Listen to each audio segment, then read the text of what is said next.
Seigneur des Seigneurs. Faisons comme d'hab, mes bien-aimés. Mettons nos micros en mode silencieux pour protéger notre enregistrement. Gloire à Dieu. Je n'arrive pas à Alléluia. le faire. Que le nom du Seigneur Jésus soit béni, soit efficacement béni. Merci. Merci. Merci Jésus. Alléluia. Gloire au Seigneur. Gloire à l'agneau de Dieu. Gloire au Père éternel. Gloire à Jésus.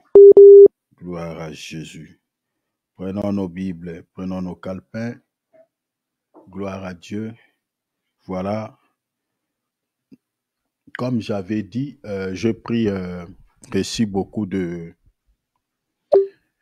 Je peux dire comme quoi, beaucoup de... C'est vrai, pardon mon frère, j'entends pas grand-chose là. Je ne sais pas dire si je peux dire, je peux appeler à ça mettre sur silencieux sur l'autre canal, puis là je suis revenu et j'entends quelques presque rien là. interventions de la part des bien-aimés J'entends par rien. rapport au message que les bien-aimés qui nous J'entends réunissent rien. avec, qui se réunissent avec nous ici, Oh. qui se J'entends culpabilisent rien du tout. par rapport à l'enseignement. Et Tu voilà. m'entends mon frère? Je ne J'entends sais rien. pas tant. Est-ce que vous m'entendez, Maman Adrienne et Maman Bernadette? Un tout petit peu. Oui, très bien. Okay. Très bien, Berger. Tu disais, Bernadette?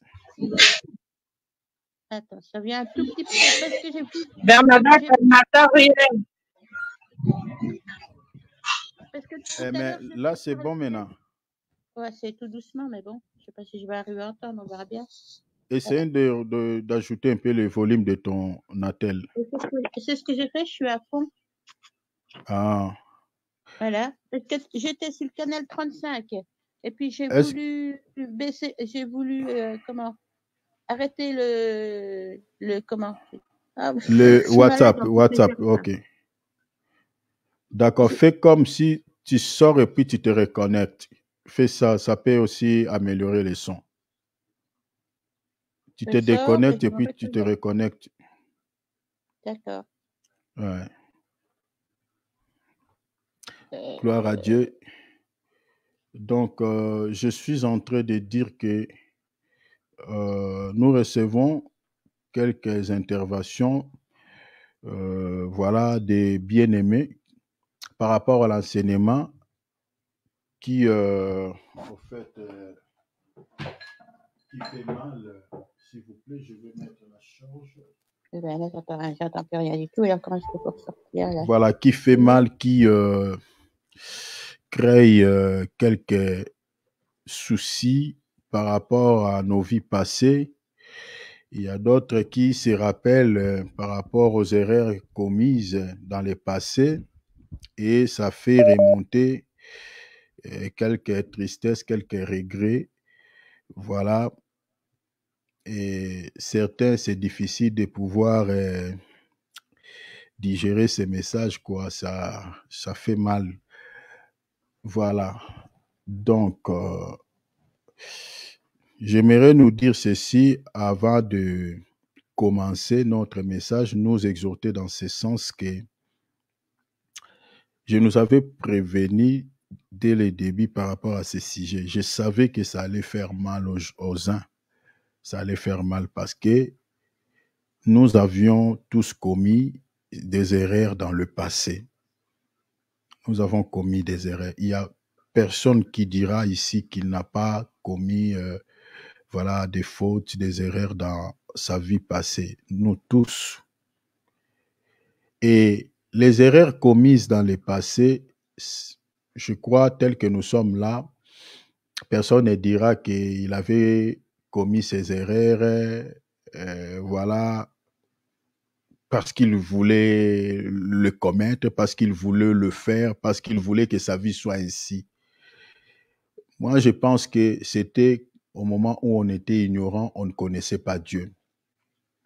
Avec la connaissance que nous avons aujourd'hui, personne n'acceptera. Si on recommence la vie, chacun de nous ici, en tout cas, n'acceptera pas de conduire sa vie comme il avait conduit sa vie dans le passé. Personne. Tous nous allons corriger. Même moi qui vous parle là, je vais corriger. Nous allons corriger. Mais nous avions commis ces erreurs dans les temps d'ignorance. Au moment où on était dans l'ignorance, on ne connaissait pas le Seigneur. On ne connaissait pas cette vérité que nous avons. Regardez, vous savez, je dis ceci, que ne soyez pas dans la culpabilité par rapport aux erreurs du passé avant de connaître Christ. Dieu ne tient pas compte de temps d'ignorance. Regardez, je vais nous lire une écriture. Prenons cela, notez. Actes des Apôtres, chapitre 17. Ce n'est pas dans notre sujet, mais c'est pour pouvoir nous fortifier dans ce sens. Lisons les versets 30. Actes chapitre 17, les versets 30. La Bible dit, Dieu, sans tenir compte des temps d'ignorance, annonce maintenant à tous les hommes, en tout lieu, qu'ils aillent à se repentir. Je m'arrête là. Donc ici, vous voyez que le Seigneur sait qu'il y a des temps où nous avons commis des forfaits, nous avons commis des péchés, parce qu'il appelle les gens à se repentir. On ne se repent que du péché, on ne se repent que du mal. Mais les gens là qui se sentent culpabilisés par rapport aux péchés commis dans le passé, par rapport aux iniquités commises dans le passé, le Seigneur dit, je ne tiens pas compte de ces temps d'ignorance. Je ne tiens pas compte de ces temps.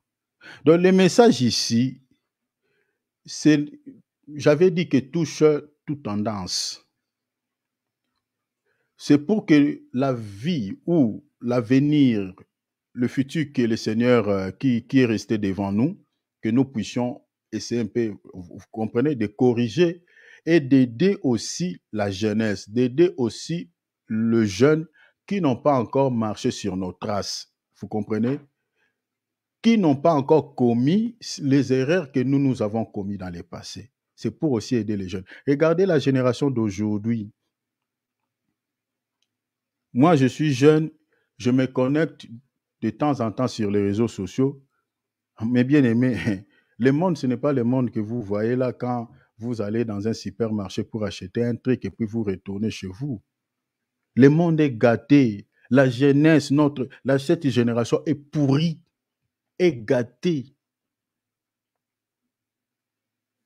Allez seulement sur TikTok, sur les réseaux sociaux, entrez sur Instagram, entrez sur Facebook.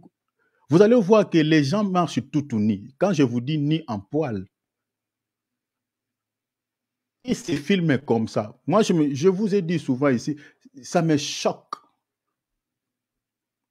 Ça me choque. De plus en plus, on voit. On balance même des images sur les réseaux sociaux où on est en train d'égorger quelqu'un.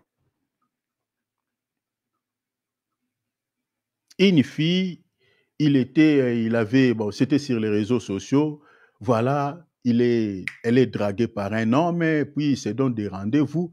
Oh, ces gens-là sont des bandits. Il propose une somme à une fille, tu viens, tout ça, on va aller faire ceci, cela, tout ça. Il montre aussi, voilà, un appel vidéo, WhatsApp, et voilà. Vous voyez un homme comme ça. Mais c'est quelqu'un qui sacrifie. Il y a des choses qui passent dans ce monde. Alors, si vous savez, un bon médecin donne au patient les médicaments qui est lié à sa situation, à son problème de santé. Toi, tu as les maux de tête, on ne te donnera pas un médicament qui est en rapport avec les ventres ou voilà, contre la diarrhée. Non. Le médecin, s'il sait que tu as les problèmes de maux de tête, il te donnera un médicament par rapport à cette problématique. Donc, l'état auquel nous traversons, nous devons prêcher de tels messages pour aider les jeunes, pour leur montrer que le chemin que vous empruntez là, devant vous, il y a des mauvaises choses qui vous attendent. Votre futur est à danger. Votre avenir est à danger.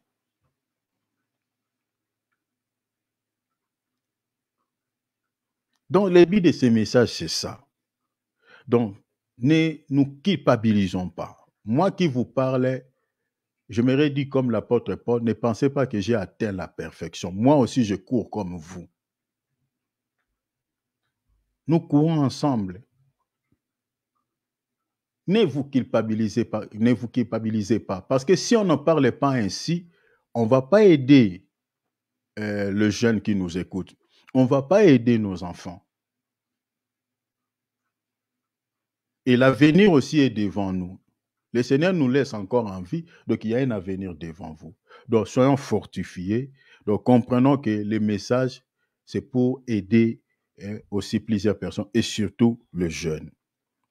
Alors, nous sommes dans la première ligne, nous sommes en train de partager sur le premier point. Le premier point que nous sommes en train d'aborder est intitulé « Les erreurs de nos pères ». Les erreurs de nos pères. Par la grâce de Dieu, je me remettre un point-virgule par rapport à ces premières lignes plutôt. Bon, si ça ne termine pas même les samedis. Lisons Genèse. Genèse chapitre 2, versets 16 à 17. Genèse chapitre 2, verset 16 à 17. Le texte dit ceci. L'Éternel Dieu donna cet ordre à l'homme. Tu pourras manger de tous les arbres du jardin, mais tu ne mangeras pas de l'arbre de la connaissance du bien et du mal. Car le jour où tu en mangeras, tu mourras. J'avais fait une exhortation par rapport à cette portion de l'Écriture.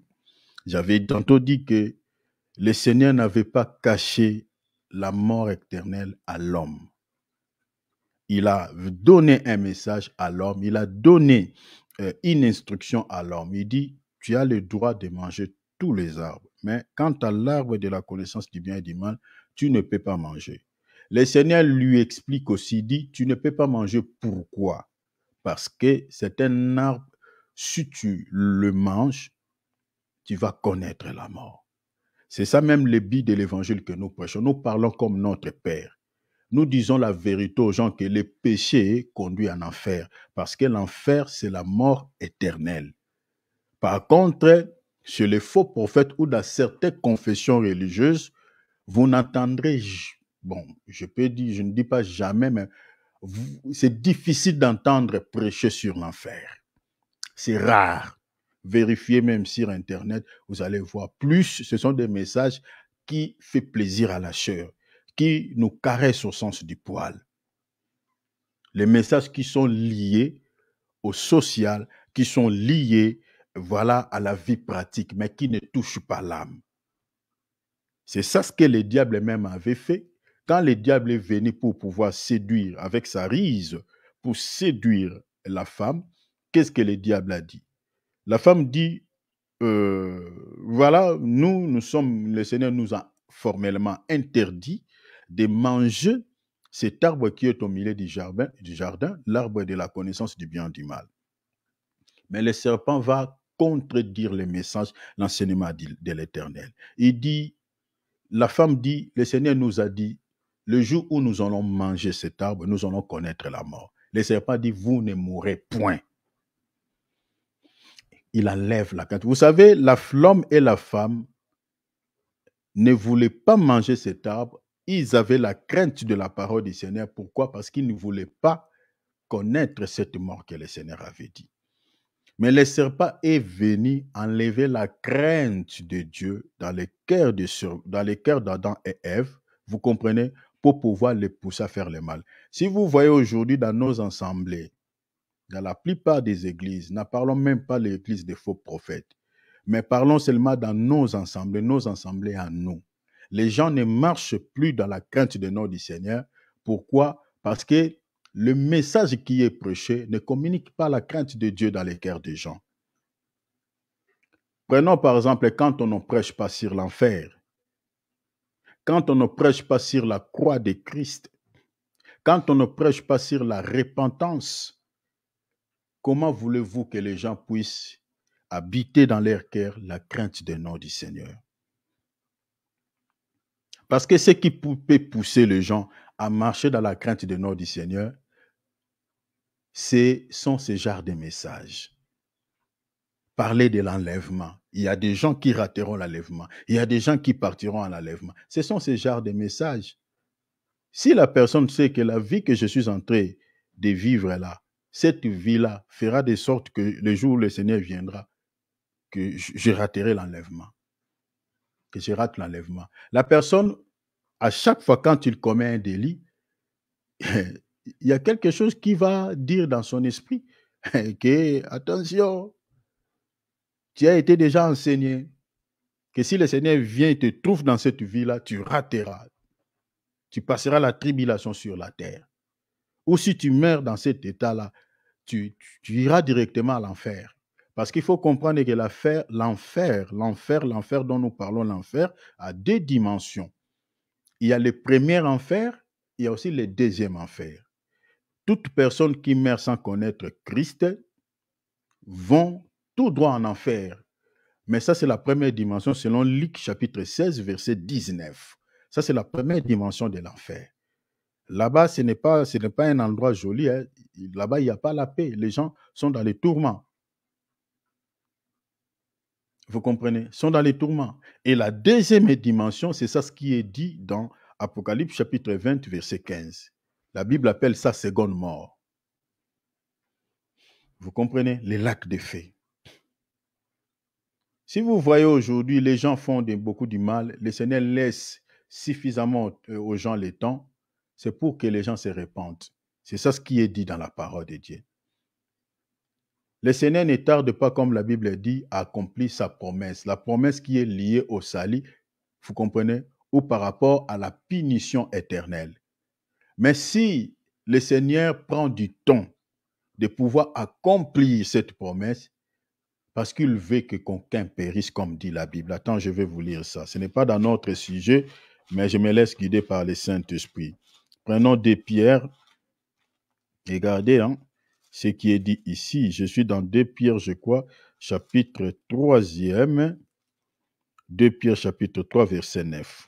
Regarde, le texte dit, « Le Seigneur ne tarde pas dans l'accomplissement de la promesse, comme quelques-uns le croient. » Comme certaines personnes qui disent, depuis que vous commencez à dire Jésus revient bientôt, il ne revient pas.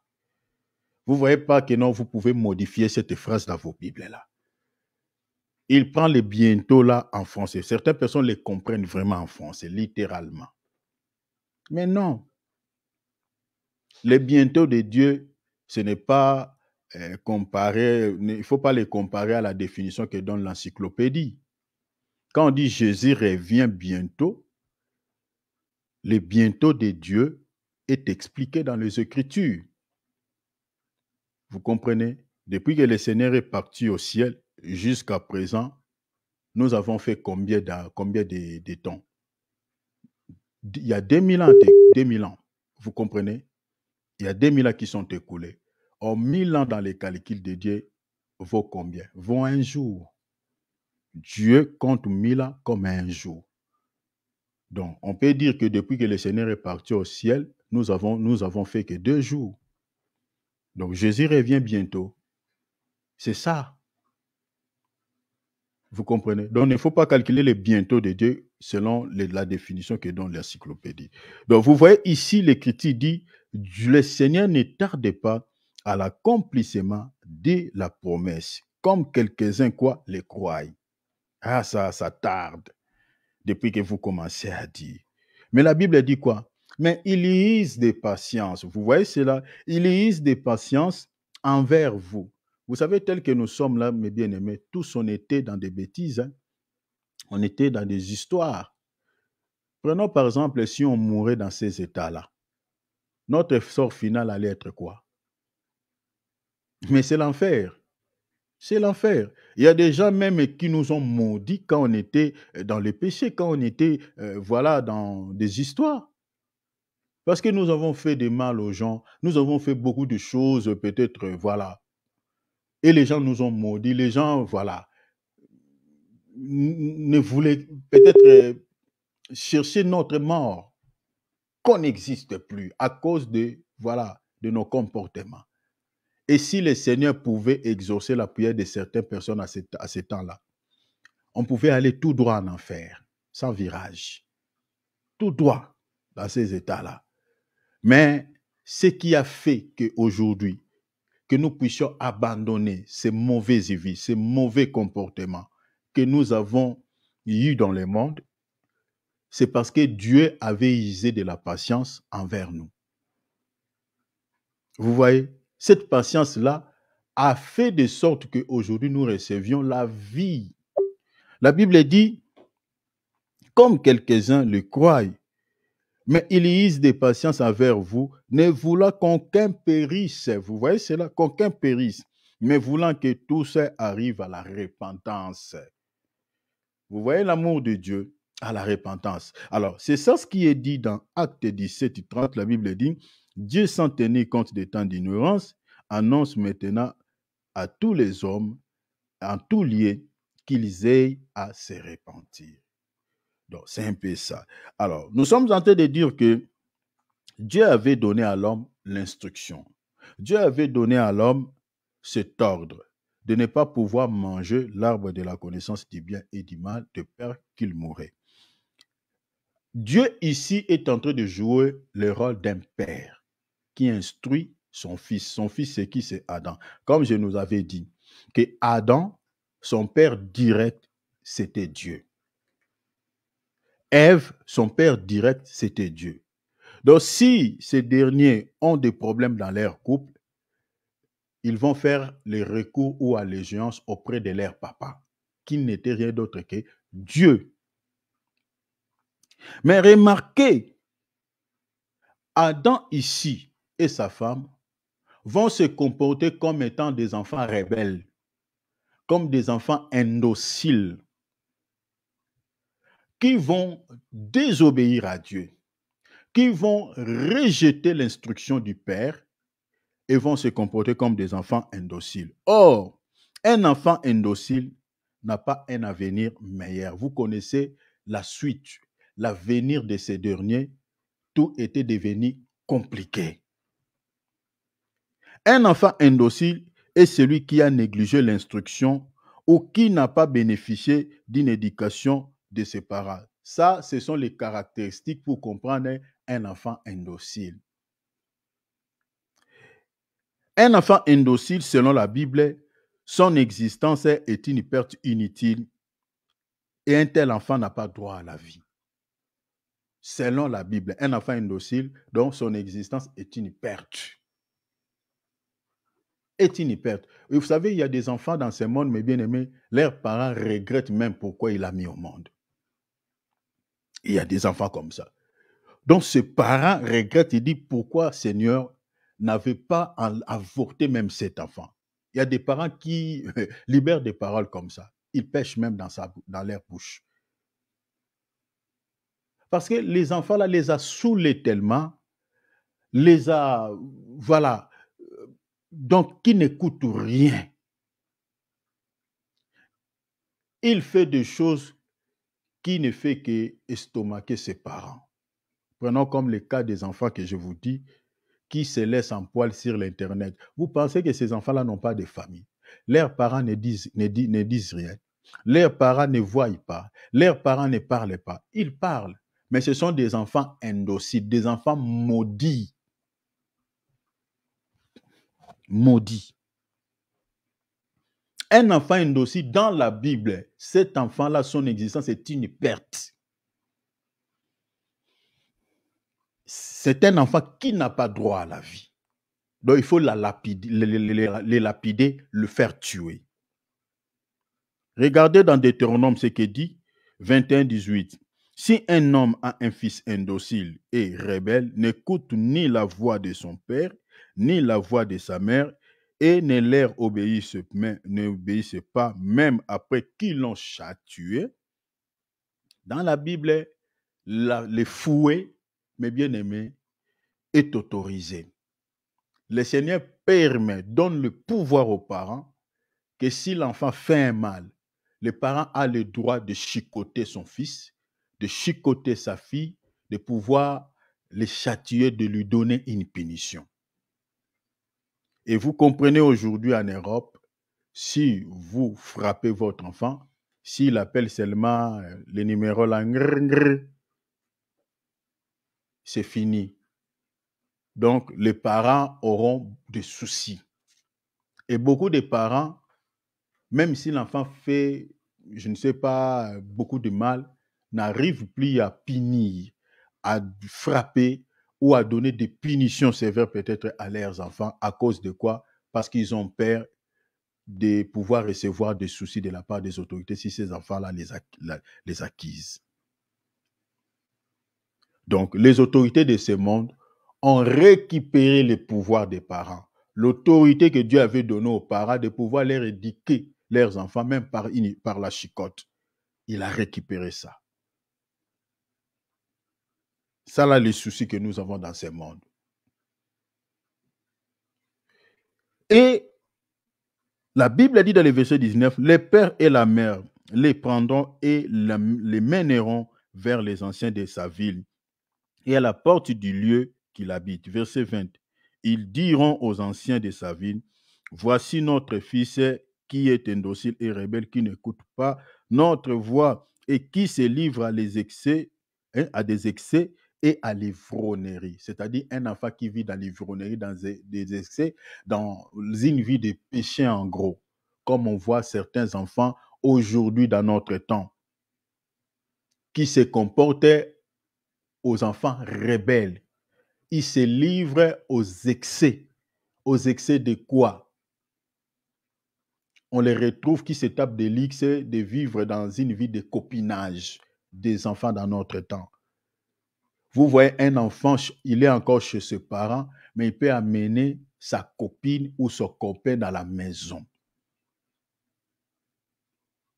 Ils entrent dans la chambre, ils ferment la chambre. Ils font quoi? Les parents sont là. Et il vient, il prend le courage de présenter même. J'avais vu, ça fait mal, ça fait mal, ça fait mal, ça fait mal. Ça fait mal. Aux parents chrétiens, ce sont des choses qu'il ne faut jamais autoriser. Jamais, jamais.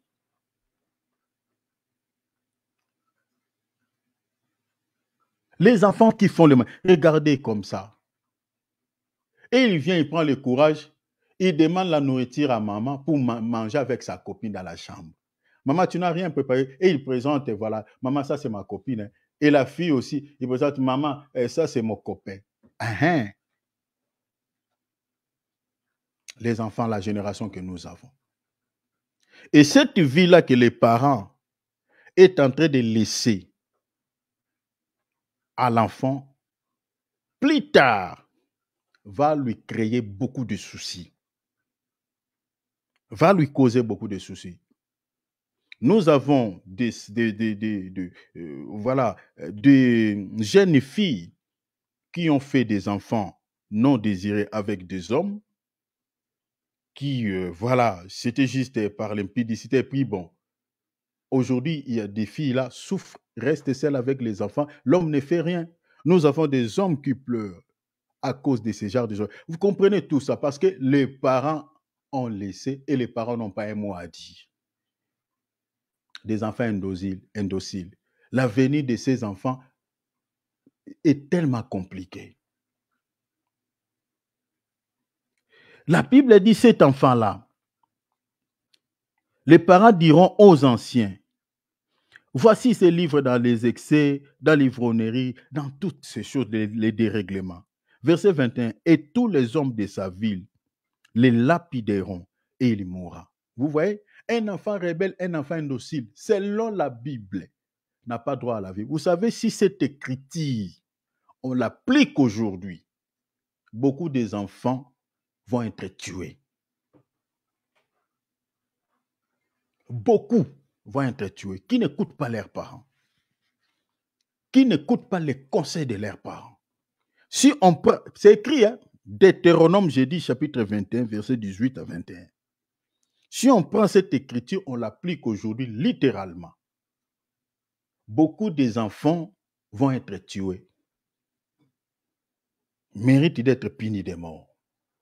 En voyant ce qui se passe dans ce monde, ah mais non, ah mais non, notre génération, oh mon Dieu, non, non, une génération pourrie complètement, qui sent mauvais aux narines de Dieu.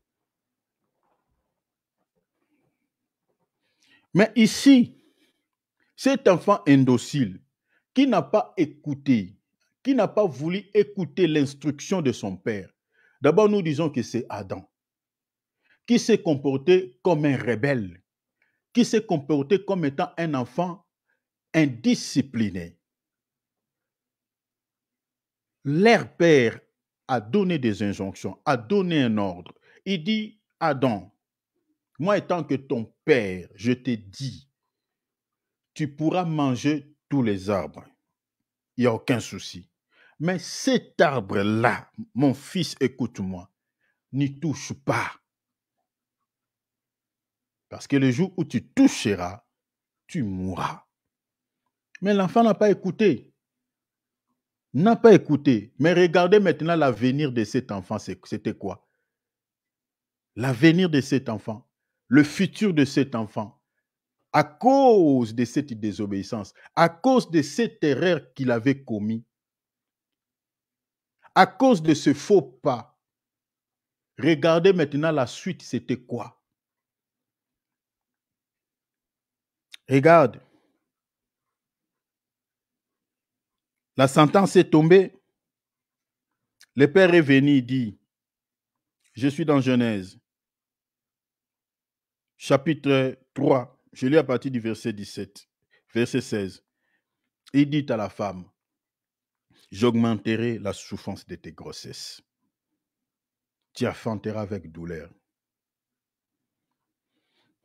Et tes désirs se porteront vers ton mari. Mais il dominera sur toi. Verset 17, il dit à l'homme, puisque tu as écouté la voix de ta femme et que tu as mangé de l'arbre au sujet duquel je t'avais donné cet ordre, tu n'en mangeras point le sol. Tu n'en mangeras point le sol, sera maudit à cause, tu n'en mangeras point. Le sol plutôt sera maudit à cause de toi. C'est à force de peine que tu endureras ta nourriture tous les jours de ta vie. Il te produira des épines et des ronces, et tu mangeras de l'herbe de champ. C'est à la sueur de ton visage, oh là là, c'était dur, hein? C'était dur. À la sueur de ton visage que tu mangeras du pain jusqu'à ce que tu retournes dans la terre. Mais avant, Dieu n'avait pas parlé à l'homme que tu retourneras dans la terre. Cette parole de retourner à la terre est libérée parce que l'enfant est indocile, l'enfant est rebelle. Regardez tout ça. Le sol est maudit. À cause de quoi? À cause de la désobéissance de cet enfant vis-à-vis de son père.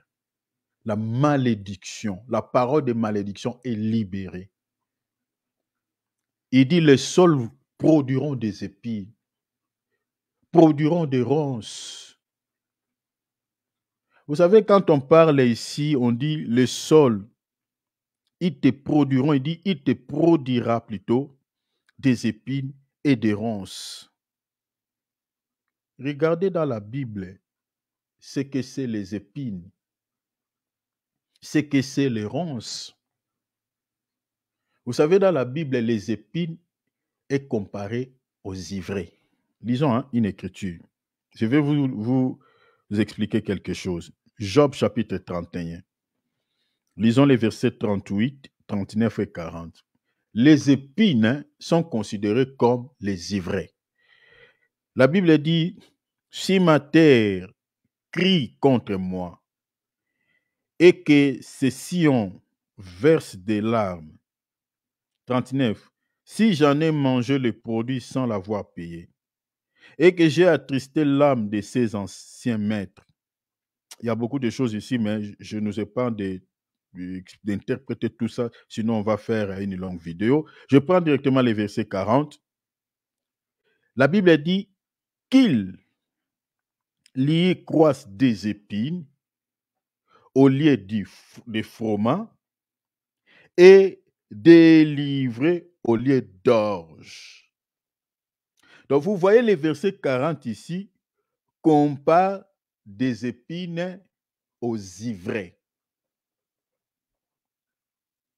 Qu'il y croisse, il dit quoi? Des épines au lieu du froment. Froment, c'est le bleu. Et délivré au lieu d'orge. Donc vous comprenez que les épines et l'ivraie, c'est la même chose dans la Bible. Or, qui sont-ils les ivraies dans ce monde? C'est l'ivraie d'abord. L'ivraie au singulier ici, c'est le diable. Et les ivraies, c'est les enfants de Satan, c'est-à-dire les démons, les occultistes, les sorciers. Vous voyez cela? Tous les soucis que nous avons aujourd'hui dans ce monde, c'est à cause des ivraies. C'est à cause des ivraies. La terre dont le Seigneur dit que la terre sera maudite. Mais il y a quelqu'un qui s'appelle malédiction. C'est le diable. Vous savez, si on enlève le diable sur la terre, c'est fini. On n'aura plus de soucis. On n'aura plus les mauvais sorts ne marcheront plus. Oh, quelqu'un est allé chez le féticheur. Il n'y a rien qui marchera parce que celui qui donne ce pouvoir-là aux gens n'existe plus. Lisez Apocalypse 20. La Bible a dit quand on va arrêter Satan pendant 1000 ans, personne ne séduira la terre. On arrête seulement Satan. La terre vivra en paix pendant 1000 ans. Lisez Apocalypse 20. C'est-à-dire les soucis, tous les soucis que nous avons aujourd'hui, les maudits. C'est lui qui nous crée des malédictions, c'est lui qui nous crée des mauvais sorts, c'est lui qui nous crée tous les soucis, les problèmes, c'est Satan. C'est lui. Et il est considéré selon la Bible comme étant livré. Matthieu chapitre 13. Livré. Il donne aussi naissance. Il a aussi ses enfants. Ses enfants, ce sont toutes ces bandes que je vous ai citées. Ils sont partout. L'ivraie a été sémé où? Dans les champs. Matthieu, non. Lisons Matthieu. Allons-y là-bas. Donc, quand on dit les sols, le Seigneur dit, il te produira des épines. Les épines dont le Seigneur parle là, le Seigneur savait, c'était un langage codé. Regardez Matthieu chapitre 13. C'est-à-dire l'homme, c'est ça, cette écriture-là, hein, quand le Seigneur dit, il te produira des épines, vous pouvez mettre ça en relation avec Matthieu chapitre, chapitre 10, verset 16. Vous êtes comme des brebis au milieu des loups. C'est ça. Et ça, ce que ça veut dire exactement. Matthieu chapitre 13, je lis le verset, juste le verset, je lis le verset, voilà, je prends les versets combien? Souffrez, je prends les versets 25. Bon, je prends 24 pour la meilleure compréhension. Il leur proposa une parabole et il dit, le royaume des cieux est semblable à un homme qui a sémé une bonne sémence dans son champ. La bonne sémence, si vous lisez jusqu'en bas, hein, le texte, c'était le bleu. Verset 25. Mais pendant que les gens dormaient, vous voyez, il n'a pas sémé pendant que les gens veillaient. Pendant que les gens dormaient. La Bible dit son ennemi. L'ennemi ici, le Seigneur l'a dit, si vous lisez les textes, tous les textes, c'est le diable. Il dit pendant que les gens dormaient, son ennemi vint s'aimant livré. Vous voyez, s'aimant livré parmi les blés.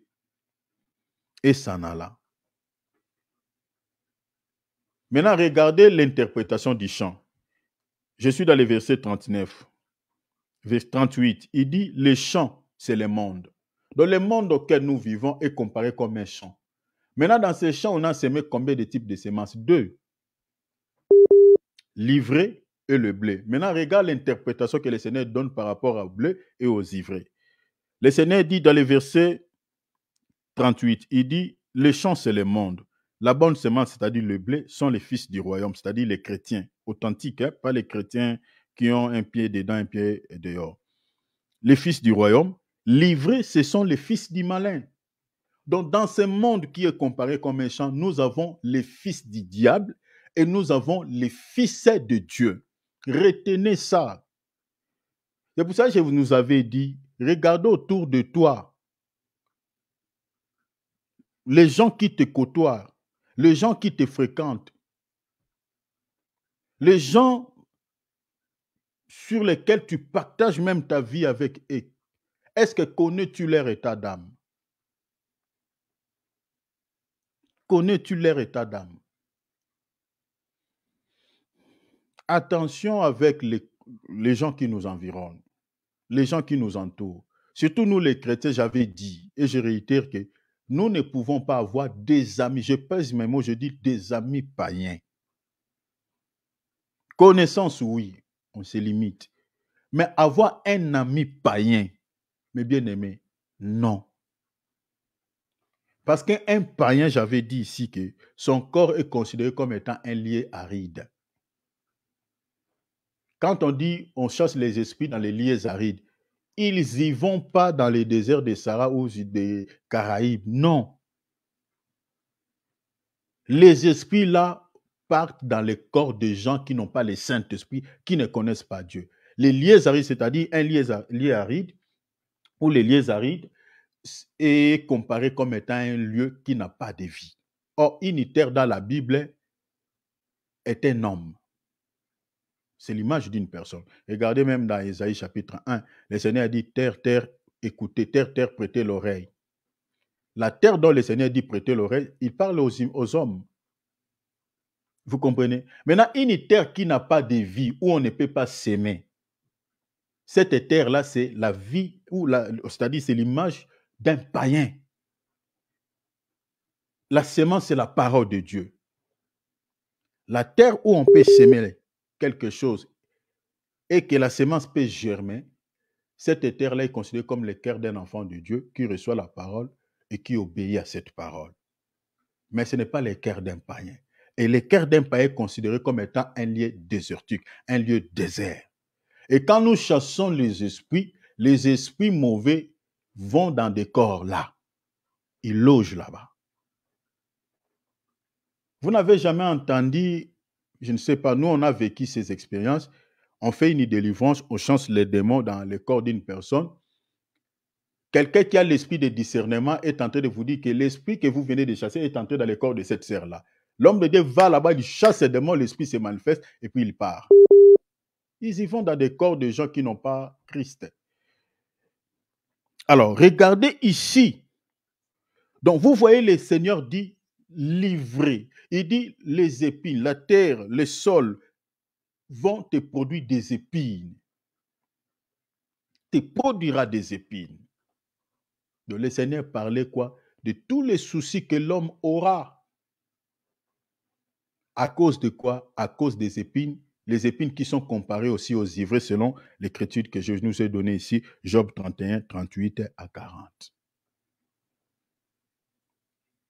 L'avenir de l'homme est devenu compliqué, est devenu dur. La mort qui n'existait pas, la mort est entrée. Vous connaissez les premiers meurtriers, c'était les enfants de ces derniers. Caïn, le premier meurtrier. La mort est entrée. La souffrance est entrée. La séparation entre l'homme et Dieu est entrée.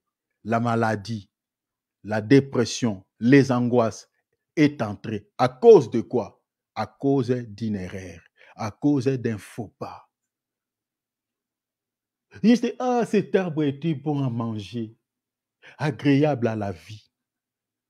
En prenant, la Bible dit, prenant de son fruit, en mangeant, il donna son mari. Juste cet acte-là, cette erreur-là qu'ils avaient commise.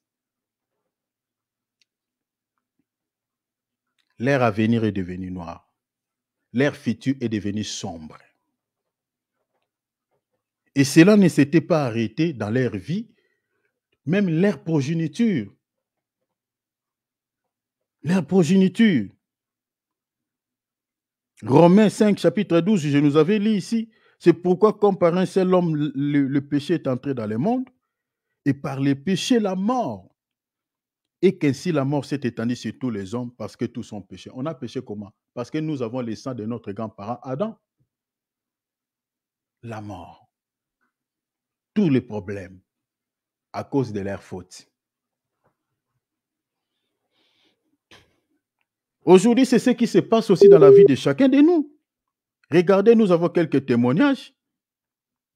Regardez dans Deutéronome chapitre 28, verset 15, la Bible dit, le Seigneur dit, « Mais si tu n'obéis point à la voix de l'Éternel ton Dieu, si tu n'observes pas et ne mets pas en pratique tous ces commandements et toutes ces lois que je te prescris aujourd'hui, voici toutes les... » Le Seigneur ne cache pas, il dit, « Voici toutes les malédictions qui viendront sur toi et qui seront ton partage. » Ici, le Seigneur prononce dans sa bouche, « Si tu ne respectes, tu seras maudit. » Maintenant, aujourd'hui, si on dit cela à l'église, on dit, « Hey, regardez comment ce serviteur est en train de prêcher.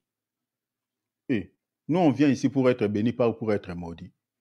Si tu n'obéis pas à la voix de Dieu, au lieu de bénédiction, tu seras maudit. » Aujourd'hui, dans les églises, si vous prêchez un message qui va vraiment tout droit dans l'âme, les gens sont habitués d'entendre des messages qui caressent au sens du poil, qui fait plaisir dans la chair. Mais ici, Dieu dit, hein, si tu n'obéis, tu seras maudit. Dieu, dans la bouche, il prononce malédiction.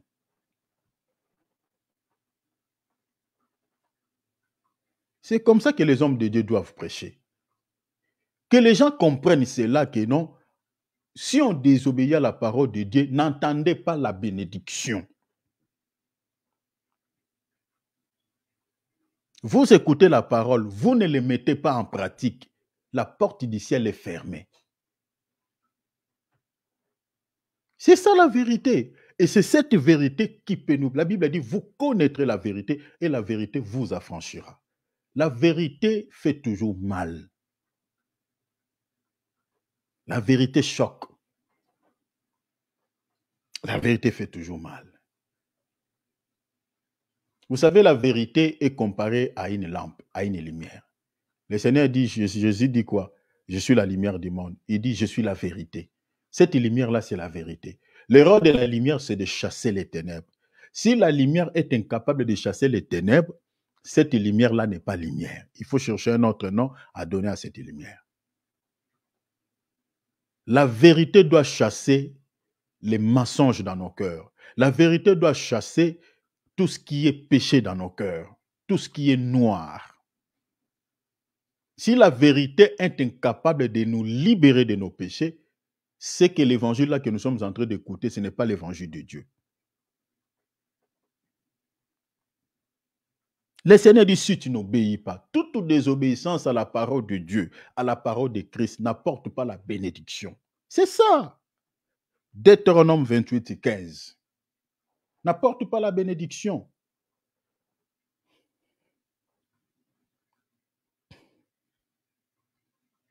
Un homme ici, Dieu avait dit la parole. Je vous prends un exemple de Saül. Vous pouvez lire ce verset à la maison. 1 Samuel chapitre 15, verset 18 à 24. Dieu a dit à Saül, tu vas livrer la guerre contre les Amalécites. Le Seigneur lui dit, tu vas les exterminer. Ne garde rien.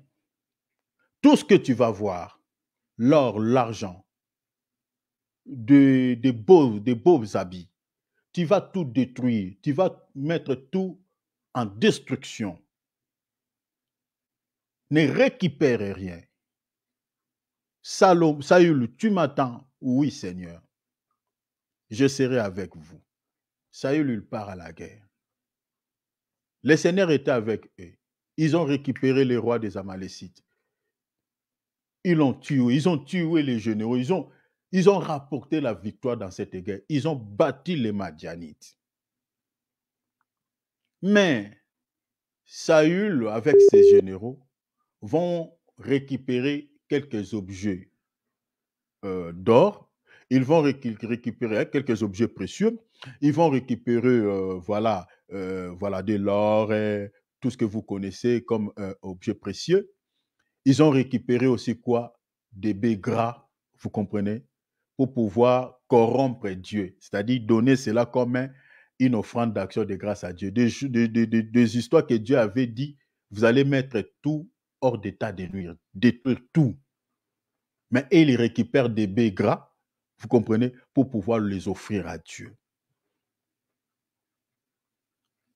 Cette erreur que Saül avait commise, ce dernier ne savait pas aller tout gâcher dans sa vie, aller compliquer sa vie, aller déranger sa royauté plutôt.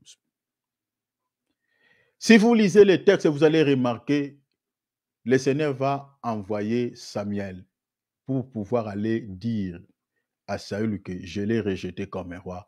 Il ne sera plus roi en Israël à cause de cette désobéissance.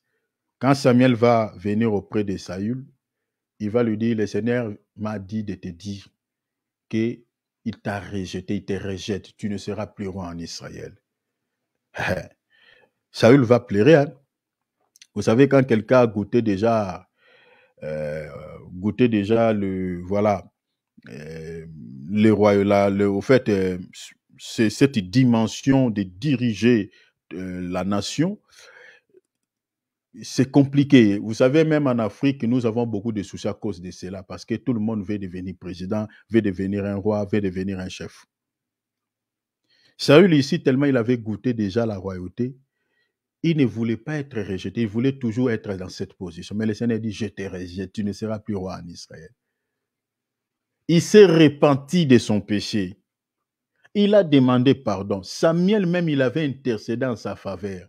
Vous savez, quand Dieu prend la décision, mes bien-aimés, Dieu ne change pas. C'est pour ça que je nous avais dit ici, tous les péchés que nous avons commis dans le passé, les erreurs commises dans le passé, le Seigneur nous a pardonnés. Mais mes bien-aimés, les conséquences, nous les subirons. Nous les subirons. Nos enfants, même en nous, nos progénitures, payent le prix de ce que nous avons fait dans le passé. Pourquoi? Parce que les conséquences sont considérées comme étant une sémence de ce qu'on avait sémé. Parce que la loi du sément et la récolte, cette loi-là, au fait, même dans la spiritualité, existe. C'est qu'un homme aura sémé, il le moissonnera. C'est l'apôtre Paul qui le dit. Galates 6:7. La Bible dit, celui qui sème pour sa chair récoltera quoi? La corruption. La Bible ne dit pas récoltera, voilà la bénédiction, la corruption.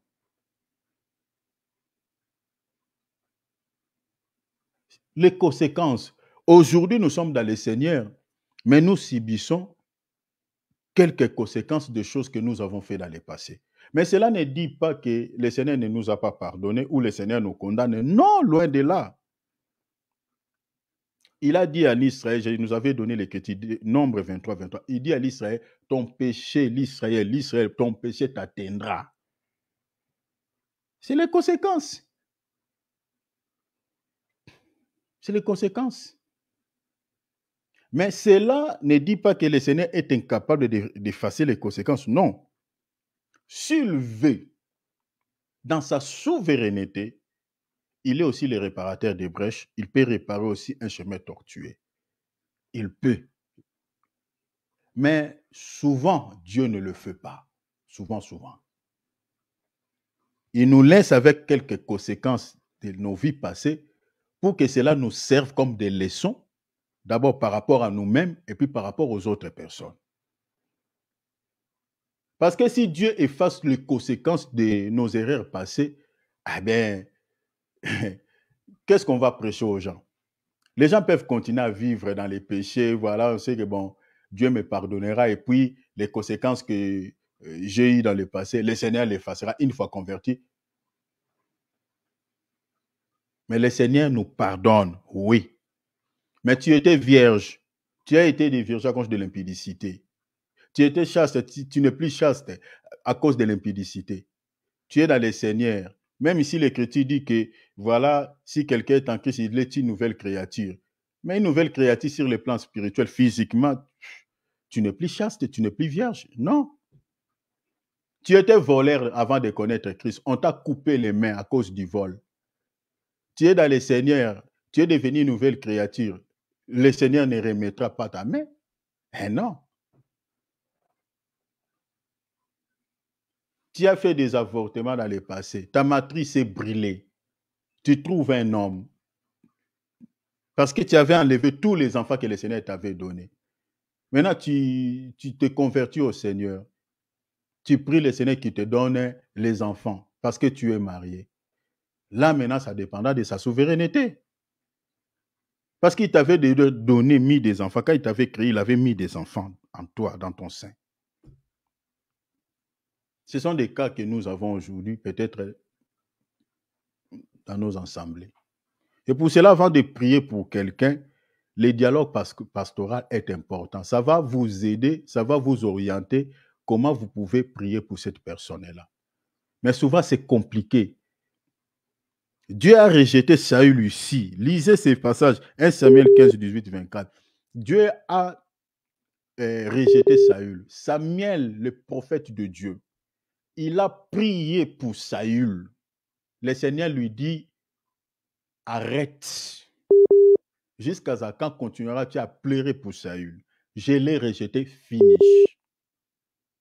Va dans la maison d'Isaïe, tu vas oindre une autre personne. Mais bien aimé, vous savez que Saül dirigeait bien la nation d'Israël. Il dirigeait bien. Mais Dieu n'a pas regardé toutes ses qualités. Vous savez, il y a des gens qui croient même dans nos assemblées être indispensables.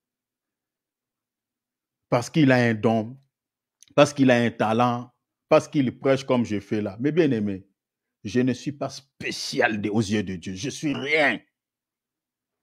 Si je ne le fais pas, le Seigneur est capable de donner une grâce à quelqu'un d'autre. Il y a des gens même qui ont des grâces que nous n'avons pas. Le Seigneur est autosuffisant. Tout ce que nous faisons pour le Seigneur, mes bien-aimés, nous le faisons parce qu'il veut que nous puissions le faire. Au fait, nous manifestons aussi notre amour vis-à-vis de lui. Voilà la raison pour laquelle on le sert. Mais le Seigneur, même si tu ne le sers pas, il est Dieu. Il restera. Et il est autosuffisant. Lui-même peut se prendre en charge, il peut faire son travail. Il y a des gens qui viennent dans nos assemblées, on ne les a pas évangélisés. Mais il a écouté la voix de Dieu. Le Seigneur lui a parlé par un songe. Le Seigneur lui a parlé par, voilà, une vision. Et puis il s'est converti. Le Seigneur peut entrer en contact avec les gens sans passer par des hommes. Il peut le faire. Mais nous servons le Seigneur parce que nous l'aimons. Et il veut que nous puissions le servir. Mais il est capable de tout. Nos qualités, nos beautés, tout ce que nous faisons pour lui. Le Seigneur, lui, ça ne le caresse pas au sens du poil. Ça lui caresse, ça lui dit rien. Ici, il n'a pas regardé les qualités de Saül. Il dit, petit, comme tu as commis cette erreur, une fois faite, et c'est fichu, c'est fini. Il dit, va, j'ai choisi une autre personne. Et la personne qu'il a choisie aux yeux de gens comme ça, c'était quelqu'un qu'on minimisait. Quand il venait se battre avec Goliath, les gens disaient, c'est celui-ci qui va se battre avec Goliath. Ah bon?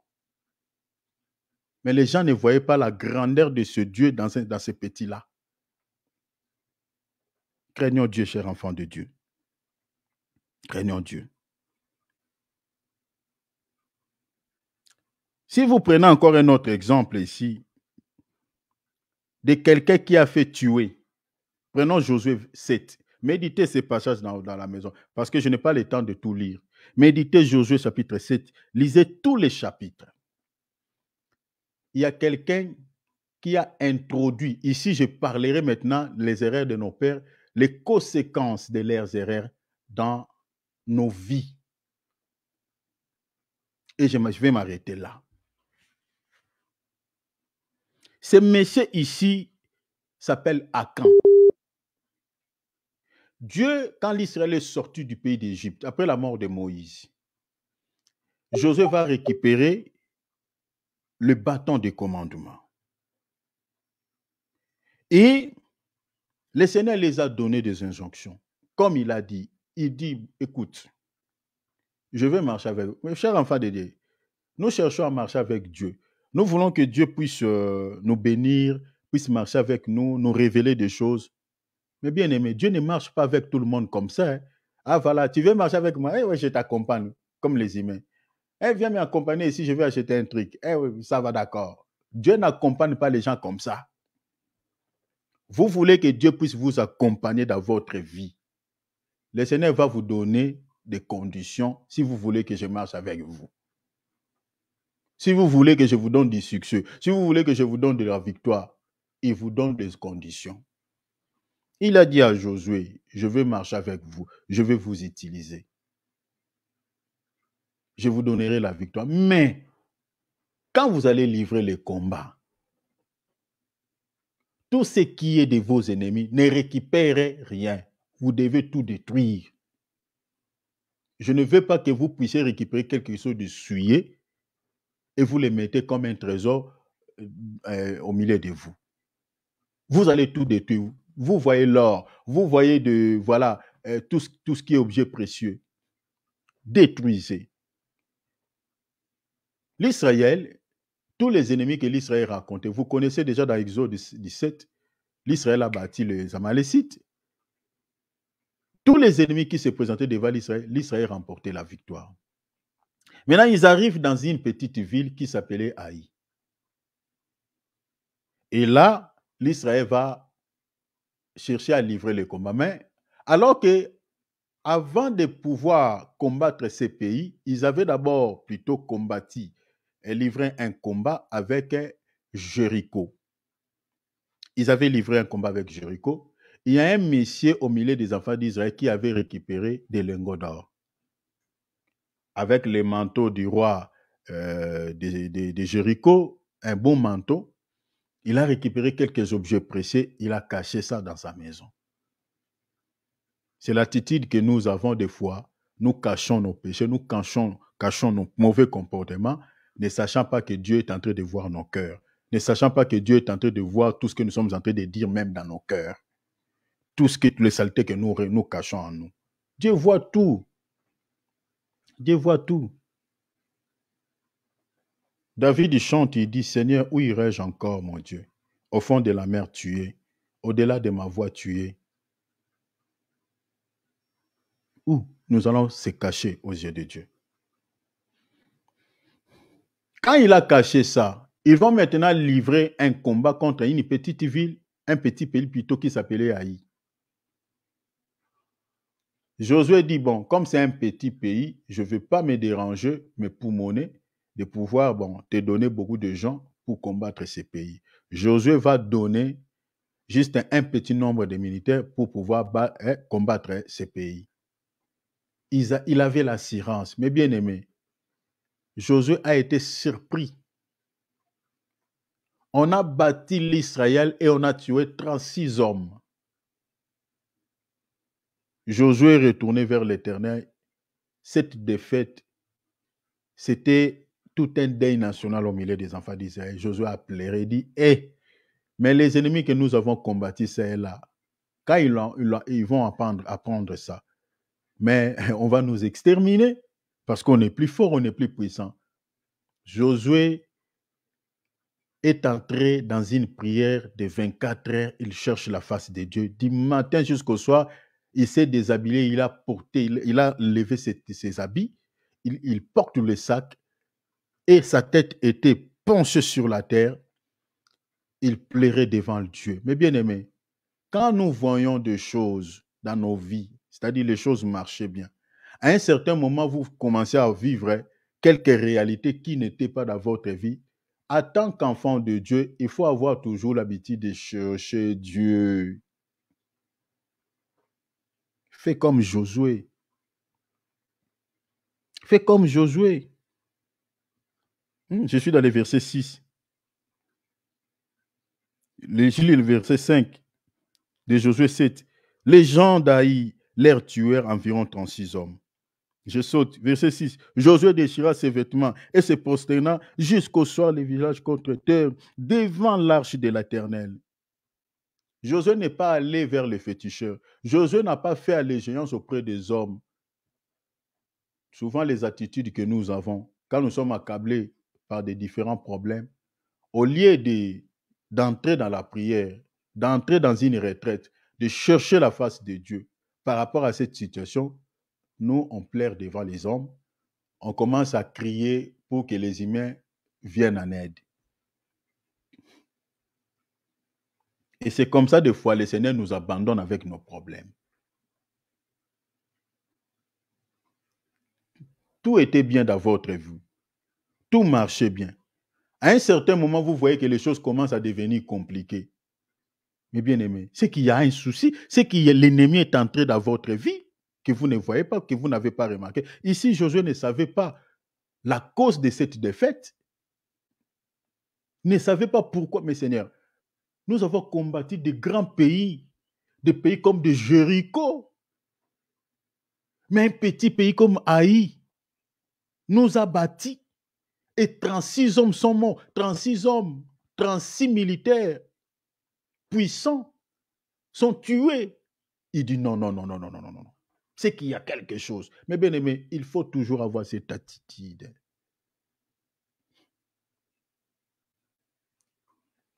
Tu étais en bonne santé. Mais à un certain moment, tu commences à tomber chaque fois malade. Chaque fois malade. Ne continuez pas à aller souvent chez les médecins. Ne continuez pas à prendre souvent les médicaments. Tu peux aussi chercher Dieu. Peut-être qu'il y a un esprit qui commence à te compliquer la santé. Tu faisais les affaires, tout marchait bien. Tout d'un coup, ça commence à être bloqué, les portes commencent à se fermer. Mais cherchez la face de Dieu. Josué, ici, il a cherché Dieu. Et puis, celui qui a créé ce souci ici, c'est un seul individu. Hein. Mais le Seigneur est en train de voir que c'est tout un peuple qui a commis un délit. Je lis le verset 1. Les enfants d'Israël commirent une infidélité au sujet des choses dévouées par un interdit. Maintenant, le Seigneur parlait de l'Israël. Mais alors, il y a un seul homme, un seul individu. C'est ça notre Père Adam. Ses péchés à lui. Mais le Seigneur nous compte ses péchés aujourd'hui. Même un bébé qui vient de naître, le Seigneur le considère comme un pécheur. À cause quoi? À cause du sang d'Adam que ce bébé-là porte sur son corps. Jusqu'aujourd'hui. Les gens qui disent que les enfants sont des anges, les enfants n'ont pas de péché, ils ne lisent pas bien la Bible. Un bébé qui vient de naître, c'est un péché. Dieu, quand il le regarde, un pécheur, il a les péchés d'Adam. Parce que dans la Bible, nous avons deux types de péchés. Le péché au singulier, c'est ça ce qu'on appelle le péché adamique. Et puis nous avons le péché au pluriel. Le péché au pluriel, c'est Galates chapitre 5, verset 19. Les impudicités, tout ça. Ça, ce sont les péchés que nous commettons. Mais le péché d'Adam, ce n'est pas un péché que quelqu'un a commis, mais c'est le péché dans le sang, lié dans le sang. Et c'est le péché-là qui nous apporte beaucoup de soucis que nous avons dans ce monde. Et le péché-là ne peut être enlevé qu'une fois on accepte Jésus-Christ dans sa vie comme Seigneur et Sauveur. Ce péché-là est pardonné. Un seul individu, Achan. La Bible dit Achan, fils de Carmi, fils de Zabédi, tout ça. Qu'est-ce qu'il a fait? Il dit, de la tribu de Juda, prit des choses dévouées.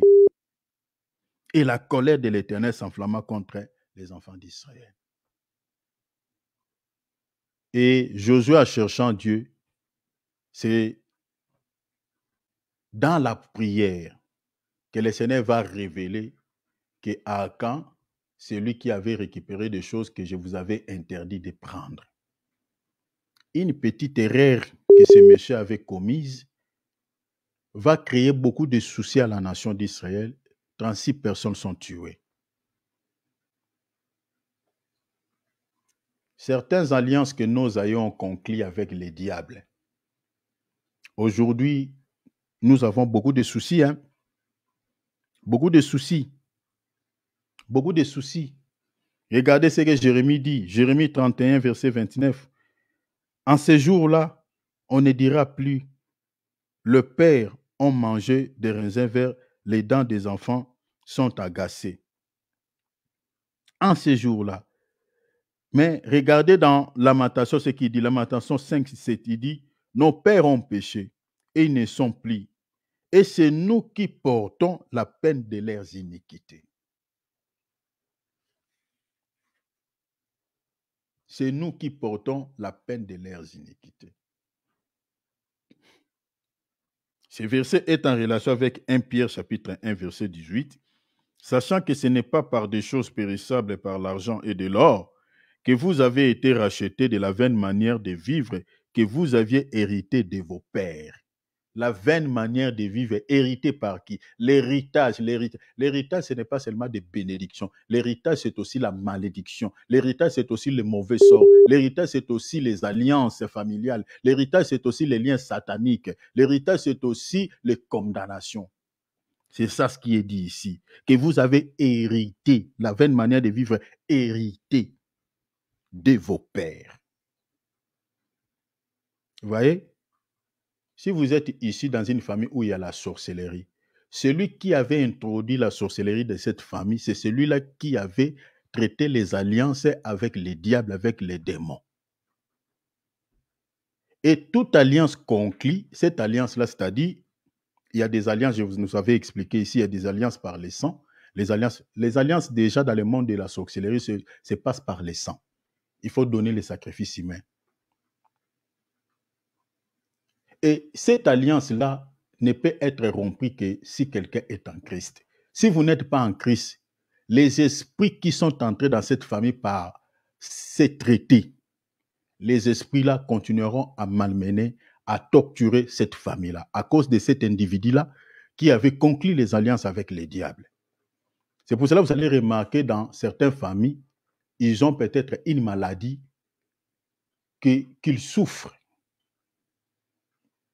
Dans certaines familles, vous allez voir peut-être la tuberculose, c'est chronique dans cette famille. Il y a d'autres qui ont des problèmes de tension. Si vous regardez dans leur lignée, ces tensions-là, c'est connu, qui ont des problèmes de tension. J'avais rencontré une sœur ici. Quand on a mesuré sa tension, les médecins y perdent. Mais là, la sœur, là, elle m'a dit que non, cette tension, c'est héréditaire. Dans toute notre famille, nous avons ces problèmes. Mais tu ne mourras pas. Ça dérange seulement les corps, mais tu ne mourras pas. Regardez ça. Donc, il y a un démon qui est en train de régler tout le temps la tension de quelqu'un. Il y a certaines familles qui ont le problème de la toux. Je peux vous citer beaucoup de problèmes, beaucoup de soucis que les gens ont, qui sont liés aux alliances. Parce qu'il y a quelqu'un qui est étalé. Je peux descendre même dans la doctrine. Moi, je connais un papa et je vais finir ici. Je connais un papa. Ce papa-là, il avait beaucoup de moyens dans sa vie. Il avait un bon travail. Il avait tout. La société lui avait donné tout. Il avait la possibilité, je parle d'un papa que je connais en Afrique, il avait la possibilité de voyager ça et là. En France, aller, voilà, en Amérique, circuler dans le monde. Il travaillait dans une compagnie d'aviation. Mais qu'est-ce que le papa là faisait avec tout ce qu'il recevait comme salaire? C'était une vie de désordre, une vie de dérèglement, une vie de fornication, une vie de plusieurs partenaires. Il n'écoutait même pas la voix de sa femme.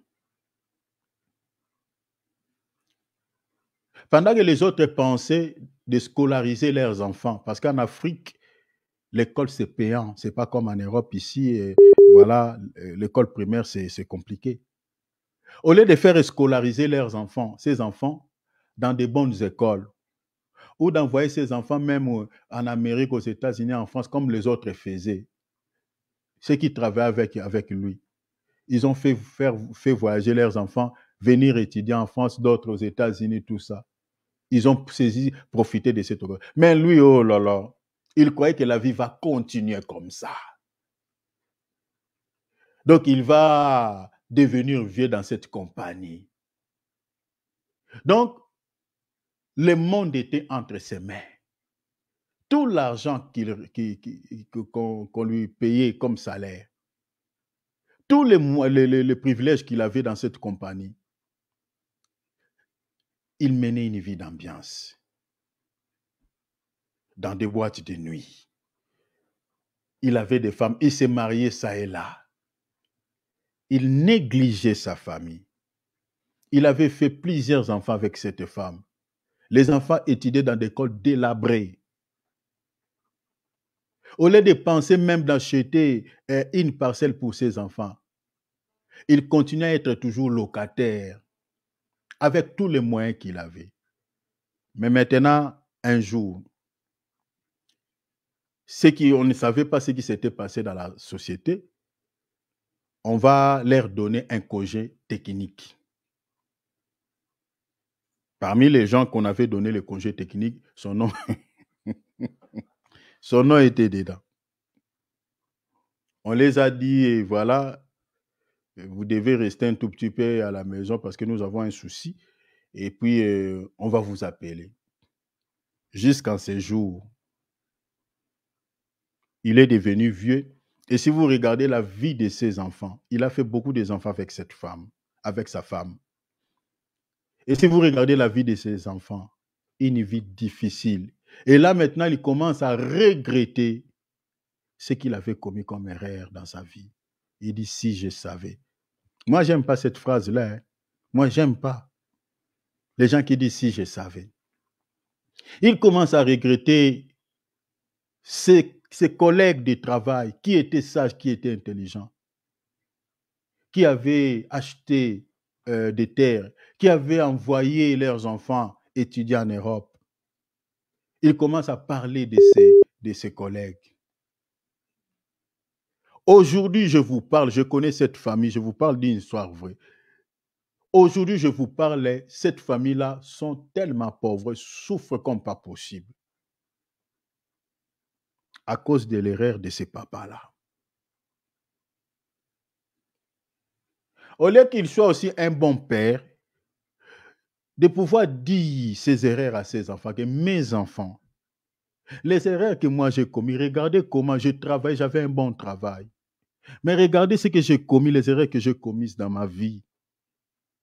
Ne marchez pas sur mes traces.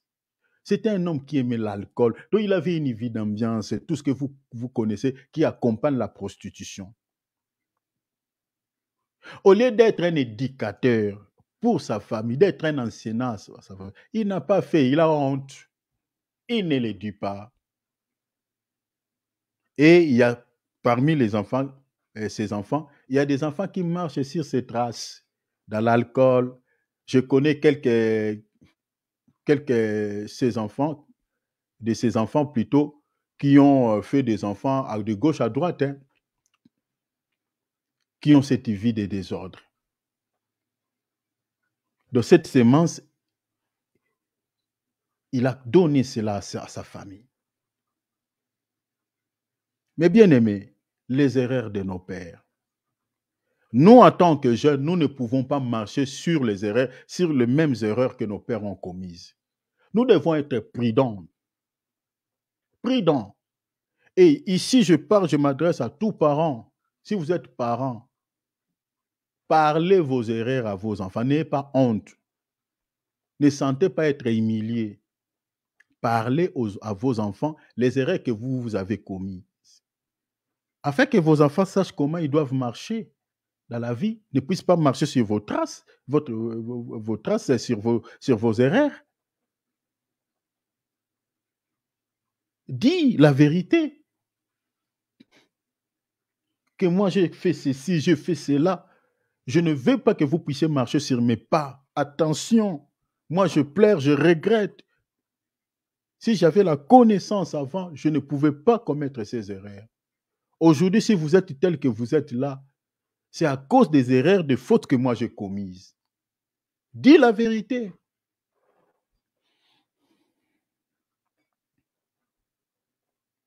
Afin de pouvoir aider vos enfants. Si vous avez des bons enfants aussi, hein, Si vous avez des enfants déjà, la tête est coupée, comme des sardines, en tout cas, c'est peine perdue. Mais si vous avez des enfants qui peuvent vous écouter, vous pouvez les aider, lui parler la vérité, les recadrer comme ça. Parce que la Bible dit quoi? Montrer l'enfant la voie qu'il doit suivre, afin quand il deviendra vieux, ne s'en détourne pas. Mais combien de parents les font? La maman était dans une vie de prostitution. Sa fille marche sur les traces de sa maman. Le père était escroc dans le monde. Il a donné naissance à un enfant escroc. Les erreurs de nos pères, faisons attention. Nous, les jeunes, nous devons être prudents.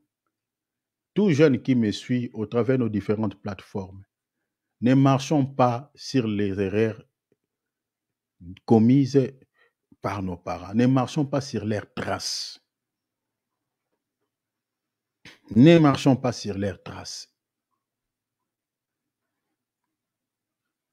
Retenons ce qui est bien. Si vous avez eu la chance d'avoir des bons parents, gloire à Dieu, marchez sur leurs traces. Mais si vous avez eu les parents qui ont commis des erreurs, qui ont commis beaucoup de désordre dans la vie, ne marchez pas sur leurs traces. Ça va vous rattraper dans l'avenir, dans votre futur. Aujourd'hui, tel que nous sommes là, nous reflétons, en fait, nous sommes, nos vies, c'est, en fait, les conséquences de ce que nos parents ont fait. Vous voyez, de tout ce que nous avons aujourd'hui, même moi tel que je suis là, si ma vie est telle qu'elle est, c'est ce que mon parent a produit. Vous comprenez? Si moi, par exemple, je donne un exemple, c'est un exemple. J'avais un parent, par exemple, qui était capable, voilà, qui est vraiment responsable. Peut-être je ne pouvais pas être là à ce moment. Peut-être les robes, ça pouvait être les voyages, je viens puis je rentre. Nous avons des parents qui ont eu des moyens, mais qui n'ont pas regardé le futur, qui n'ont pas regardé l'avenir. Ils ont commis beaucoup d'erreurs. Ils ont suivi les mots, ils ont cru que voilà, le monde, ça va continuer comme ça va être toujours joli. Et ils ont sacrifié l'avenir même de leurs enfants. Et même ils se sont sacrifiés et ils ont sacrifié aussi l'avenir de leurs enfants. Des parents irresponsables. Un faux papier ruinait tout son avenir. Il y a des familles, les enfants sont pauvres, ce n'est pas parce que Dieu n'a pas voulu bénir cette famille, c'est parce que le père, à cause de ses erreurs, la famille est telle qu'elle est. Dieu l'avait béni, avait mis quelque chose entre ses mains. Mais qu'est-ce que le père a fait?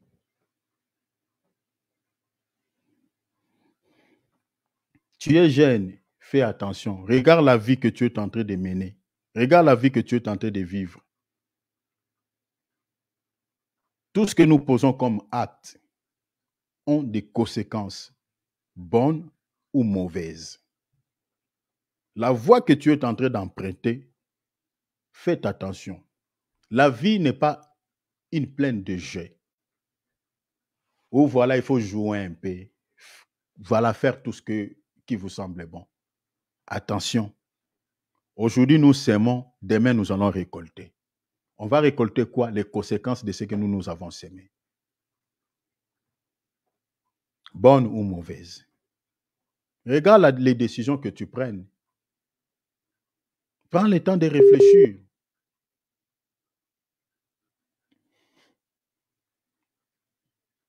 Je m'arrête ici. Je crois que j'ai mis un point virgule par rapport à cela. Il y a beaucoup de choses à dire ici, mais je vais m'arrêter ici. Je parlerai du deuxième ligne.